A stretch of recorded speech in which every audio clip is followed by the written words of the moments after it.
Every business wants to be unique, to stand out from the competition, be easy to find. Sally and Don Abbey have that at Grand Central Station Antiques. They do it with their signature sign. The sign is the bowling pin, the giant bowling pin that was the landmark for Lubbock Bowling Club, or Lubbock Bowl as they called it. And it's still our landmark. When people say, well, where is 4020 Avenue Q?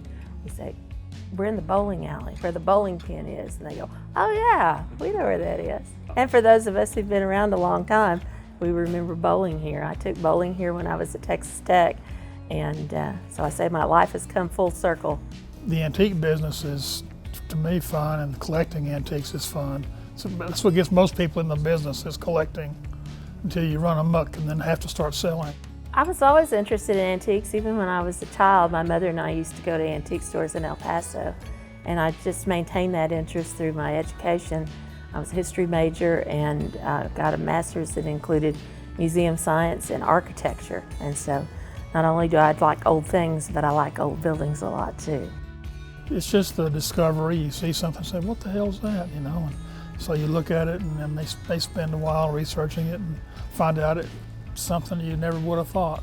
One of our features that we'd like for you to look at is the murals that are on the end walls of the building that were supposedly, the story from the original owners was that they were painted by itinerant Disney artists who were traveling across the country by train and got stranded in Lubbock, and so they became friends with the owner and painted these great murals. We use the word antique really broadly too. You know, vintage is maybe a better word for what we have, because you know, the strict definition of antique makes people think of old dark furniture and not much more.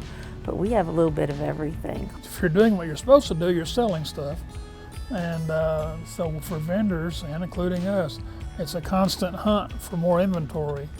So the vendors can come in, do their little bit of work each week, and then they can go out and hit estate sales and other things and reload.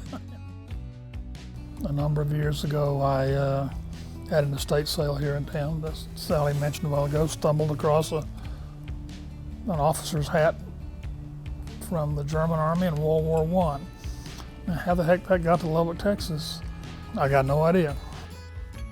We put it on eBay just to see what would happen, and we had museums all over Europe trying to get it, and collectors, that kind of thing.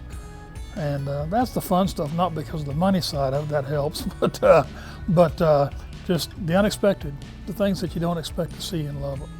Downtown's special because it's unique. So much of what has been built, say in the last 40 years, tends to be chain stores, chain architecture, things that you can go to a new part of Lubbock and feel like you're in Dallas or Fort Worth or San Angelo, or you know, the stores look the same, and there's not much variety.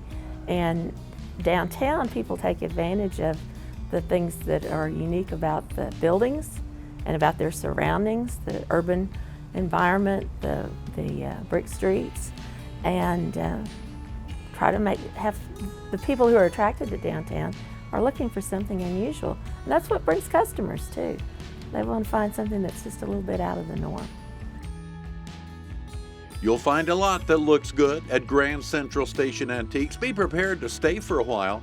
There's a lot to take in right under that famous bowling pin.